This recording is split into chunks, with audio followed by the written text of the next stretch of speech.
ఎప్పుడు భగవంతుణ్ణి ప్రార్థించినా భయంతో కాదు, ప్రేమతో ప్రార్థించు.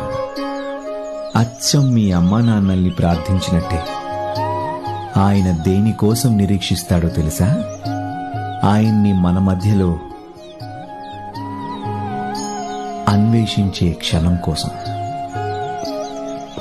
అలాగే ఇకపోతే రాత మార్చుకునే విషయం అంటారా? తమ కర్మలకు ఫలితాన్ని అందరూ అనుభవించి తీరాల్సిందే. చివరికి ఆ భగవంతుడైనా సరే, అందరూ ప్రార్థించినప్పుడు ఆ భగవంతుణ్ణి మీ రాత మార్చమని కోరుకోకూడదు.